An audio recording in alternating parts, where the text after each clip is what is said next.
Bonjour à tous, nous poursuivons aujourd'hui avec la 8e Mishnah du 10e Pérec. La Mishnah nous enseigne, comme nous l'avons vu, que à la fin de la 7e année de la Shemitah, toutes les dettes s'annulent.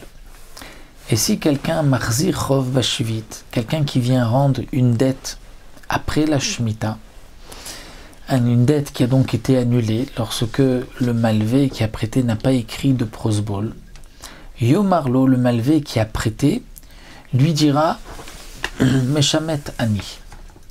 Meshamet Ani, c'est-à-dire j'annule la dette, tu ne me dois rien.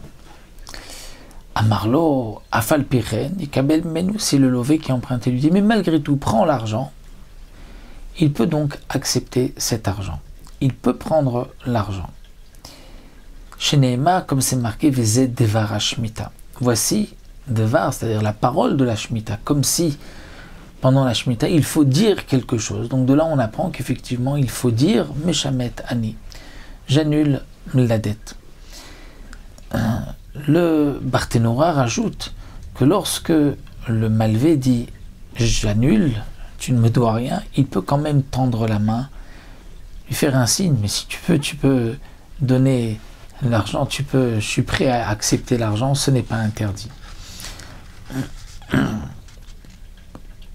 De même, la Mishnah nous dit Kayot, c'est bon, on retrouve le même terme dans la Torah, Zedevar, non pas cette fois-ci de la Shemitah, mais Zedevar à Rotser, à propos de celui qui a tué sans faire exprès, qui doit partir en exil dans une ville de refuge. Et la Torah dit aussi Zedevar à Rotser, la parole du Rotser, comme si le Rotser, l'assassin qui a tué sans faire exprès, doit parler. Qu'est-ce qu'il doit dire? Eh bien, Rotser, chez Gala, l'ir miklato, un assassin qui a tué sans faire exprès, qui part en exil dans une ville de refuge. Et les habitants de la ville veulent l'honorer.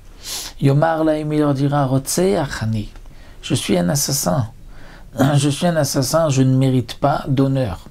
Amroulo, si on lui dit Afal Pichen, on veut t'honorer, Ikabel Mehem, il peut accepter.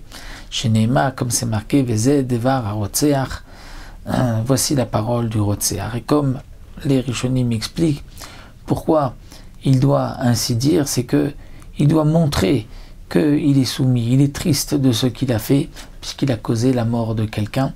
Et donc, c'est pour cela que la Mishnah nous enseigne qu'il doit dire Rotseachani, comme c'est marqué dans la Torah, Vezed va Rotser, mais malgré tout, si on veut l'honorer, il pourra accepter. Voilà, il nous restera une dernière Mishnah, la dernière Mishnah de la Maseret, que nous verrons Bezrat Hashem la prochaine fois.